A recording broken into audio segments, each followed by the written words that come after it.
Hey guys, good morning and welcome back to another episode of Furman Transformation Podcast. Always great to be here with you guys. I've got a very cool topic for today, a really interesting topic, and I think it's something that really needs to be put on the table, really needs to be addressed, and it's one of those things that you sort of hear in the background.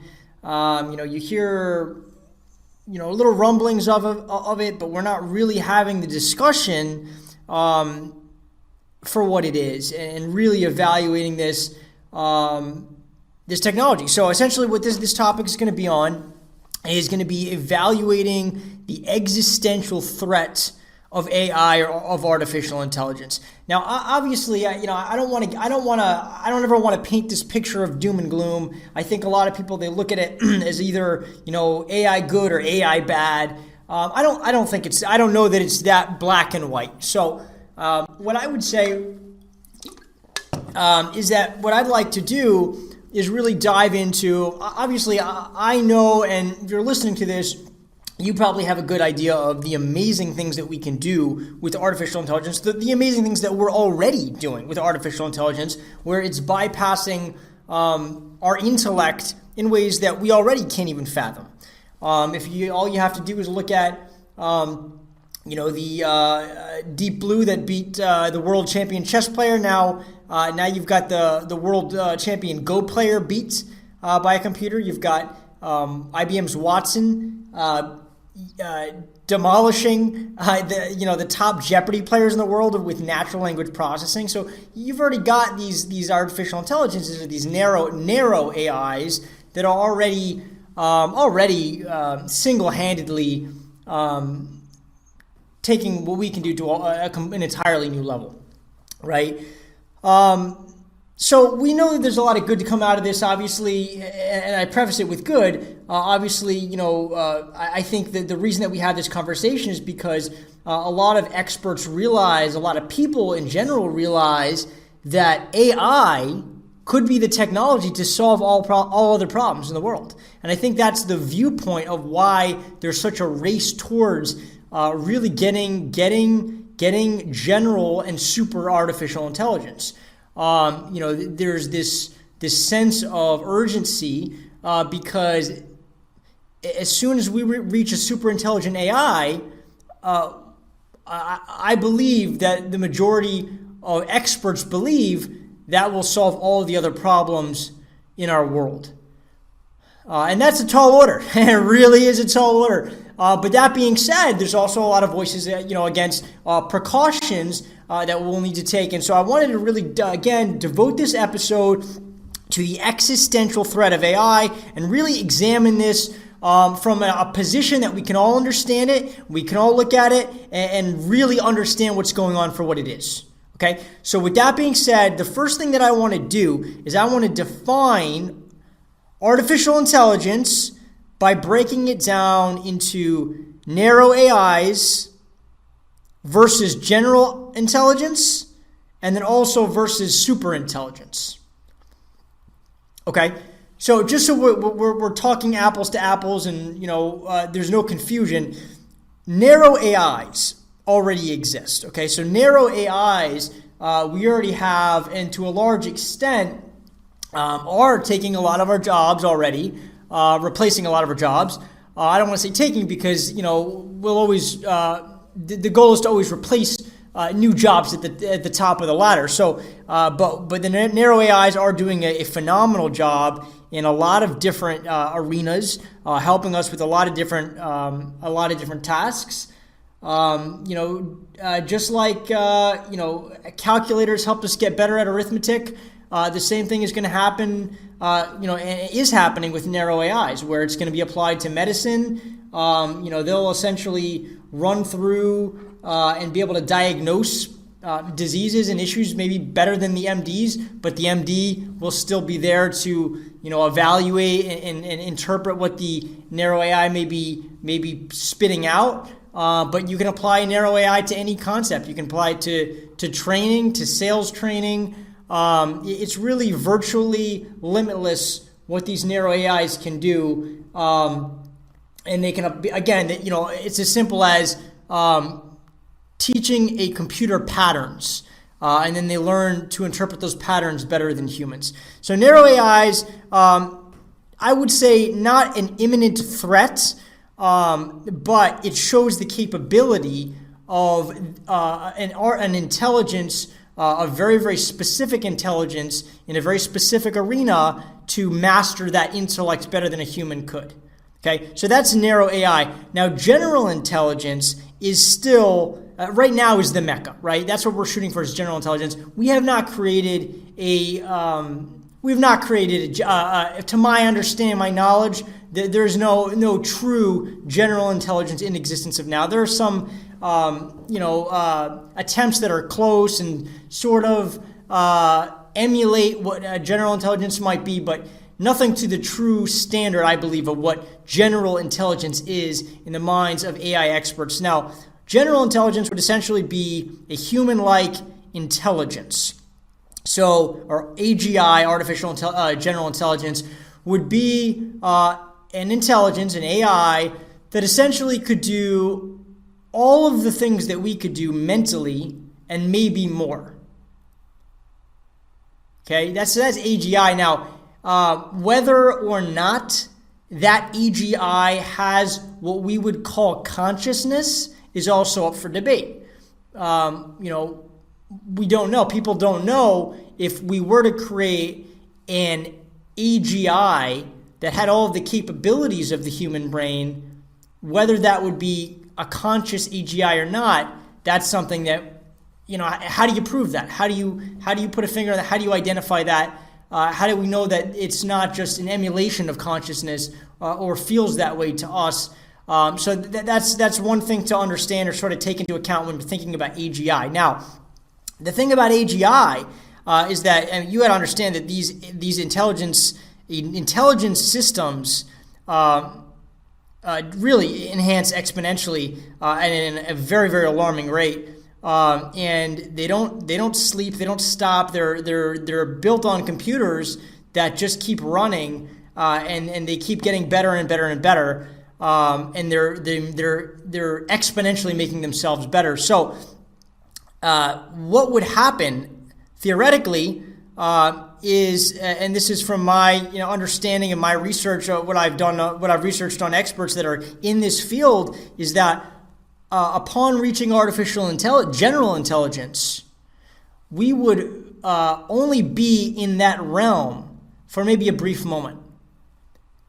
Because as soon as a system reached the level of an artificial general intelligence, meaning it could do everything that a normal human could do, it would instantly, momentarily propel itself to a super, or what we would call a super intelligence, an artificial super intelligence.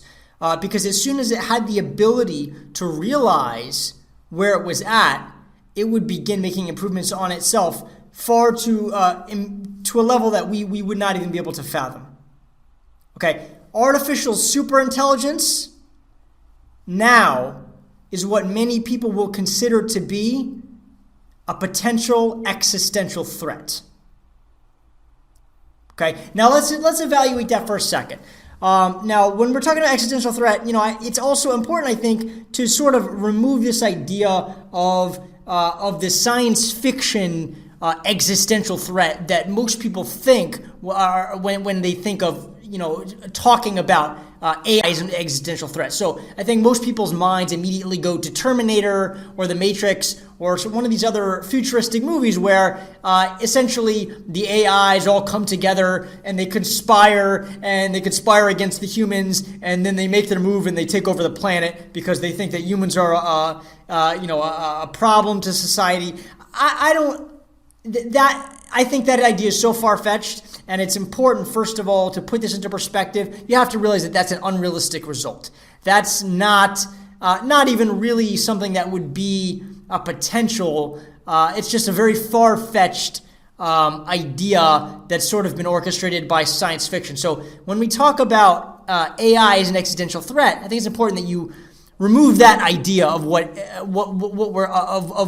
an existential threat would be for AI. So I think we first of all get rid of that idea. This is not an act of all AIs in the world or one AI conspiring against all humans. That's not really a realistic outcome.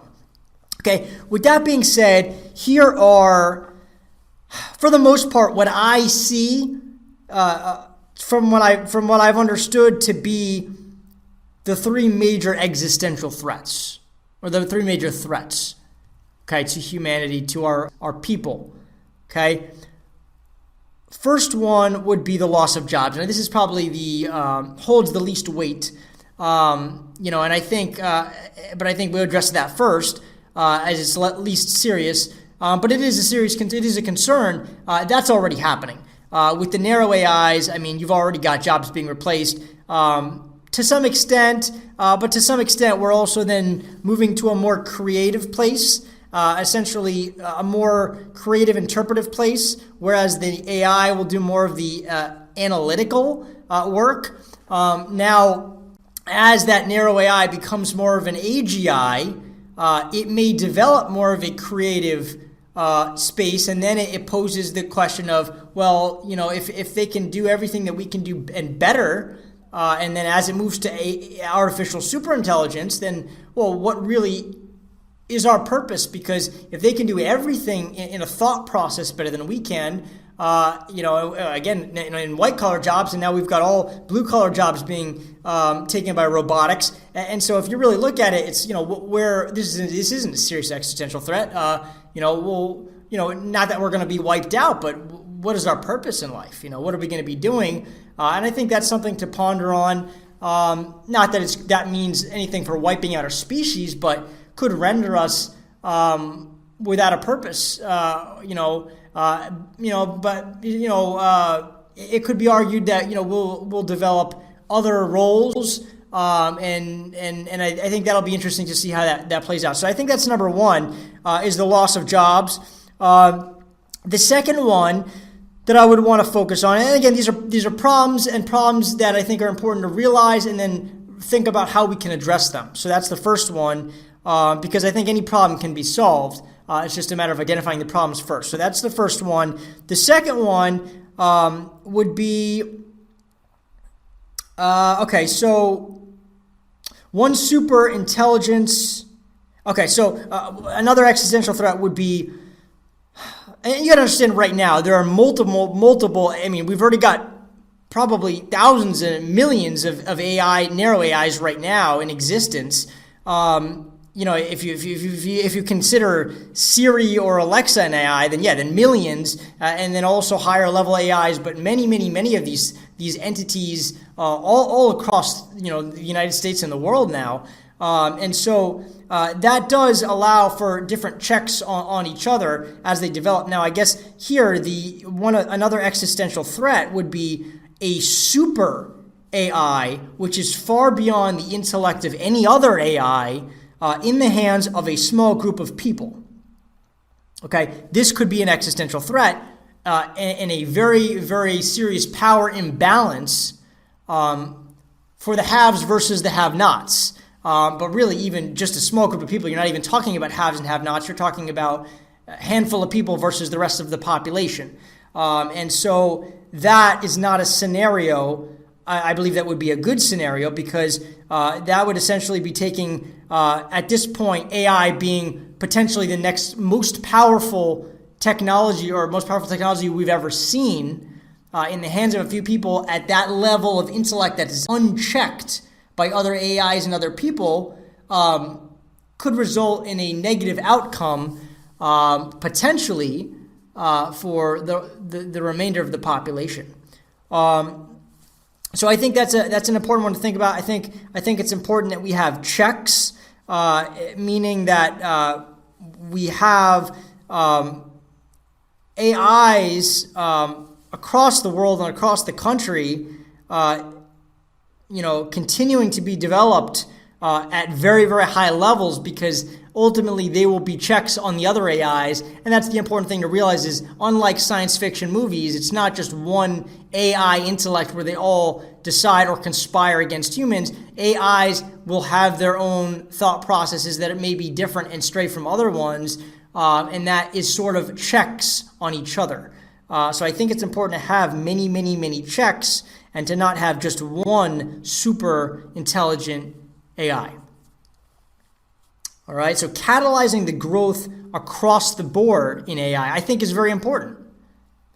So I do think it's important, of course, that we need to continue with AI. It's just how we go about moving forward that's going to be important. So checks, many, many, many checks.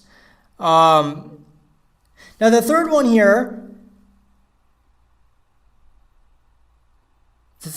here, not having...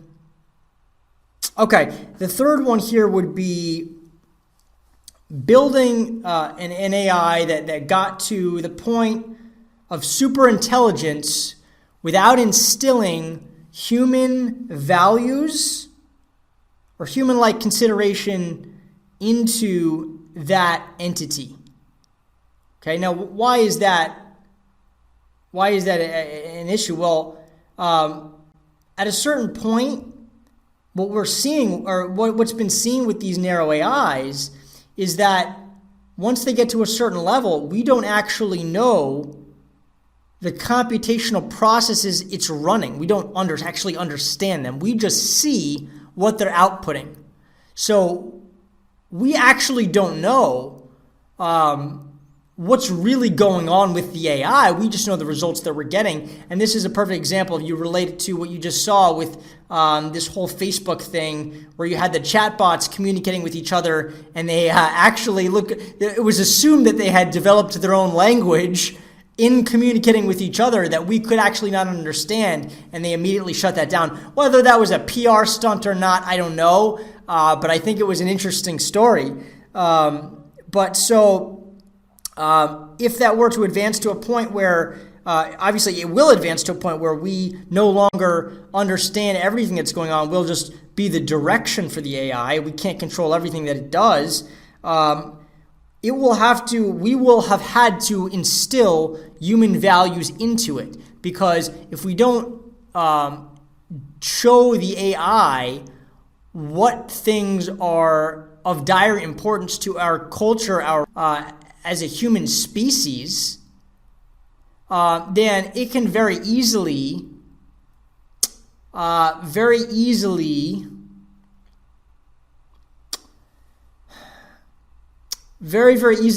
I don't want to say dismiss, but deprioritize our values for what they believe to be a higher purpose. Not necessarily in a malicious sense. Okay, so we're talking about, just in the same way that you might, a human, might step on ants, as they're carrying out their day-to-day activities. You could imagine, the human is not doing it to maliciously kill the ant, but the ant just so happens to get in the way of a process that the human is carrying out. So if we don't instill these certain things into the AI that they must need to pay attention to, we could very easily become the ant, where a certain amount of the population could become ants that the artificial superintelligence doesn't deem to be as of importance to pay attention to when trying to carry out a task. So very important that needs to be instilled. Now, those are the three that I think are the most important potential existential problems that need to be really focused on the most. But I also wanted to paint a good light here that I think that there is a best case scenario. And the best case scenario is something that, if you listen to Ray Kurzweil, he's talked about a lot, is essentially that we become the AI. And what do I mean by that? Essentially, his vision for this is that, or his idea for this, is that essentially what will happen is just as everything else has become put onto the cloud, we will actually fuse our minds with the cloud. And just like we have neural nets already, we will actually be able to connect our brain not only wirelessly to the cloud where we can access unlimited data, just like we do on our smartphones, but instantly.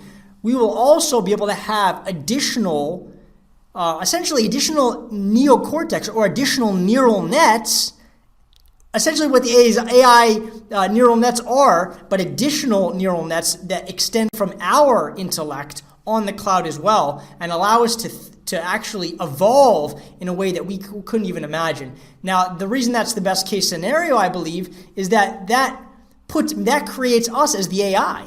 That makes us the actual evolving species and not just left behind while the AI becomes the dominant, new ruler of the world, so to speak. That would allow us to essentially advance with AI, and I think that could be a very good positive outcome. And then we would be thinking at a very similar or same level as any other AGI or ASI would be thinking, theoretically. That's also an interesting concept. I think that Elon Musk has very quietly taken that stance as well. He invested in a company called Neuralink, or bought a company called Neuralink, which they haven't released a whole lot of information, but it is doing a very similar thing, or positioning itself to be doing a very similar thing, where it would essentially allow us to really evolve with the AI and essentially become the AI.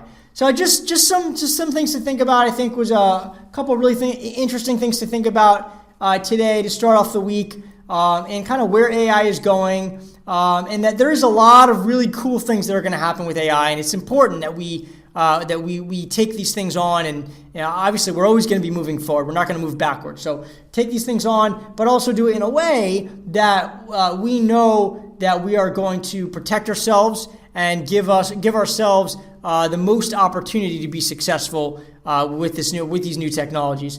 So again, thanks for listening. It's been a Furman Transformation podcast with Jonathan Furman, your host. Been a pleasure being here with you guys. Again, we're a growth agency. We work mainly with growth stage tech companies. We're catalyzing a lot of this growth right now. And whatever it is that you need to grow, okay? Whether that's your sales, your marketing, your PR, your solutional problems. A lot of the guys we work with, they're not biz dev guys at heart. They're tech guys, and that's okay, because then we come in as the biz dev. We're able to really show them and get them on track to actually be able to succeed as a company, as a real legitimate company, and not just a project. So if that's you, if that's the boat you're in, you've got the money behind you. Obviously, you got to have some money behind you. But if you got those things and that seems to line up for you, you give me a call and we will talk. We want to find out more. We want to learn what you're doing. We want to see how we can help. And if there's a way, we want to help you guys out. We want to be a part of what you're doing. So give us a call. Again, it's Jonathan Furman, Furman Transformation. My number is 561-571-0638. It's been a pleasure being here with you guys, and we'll talk to you soon. Thanks so much.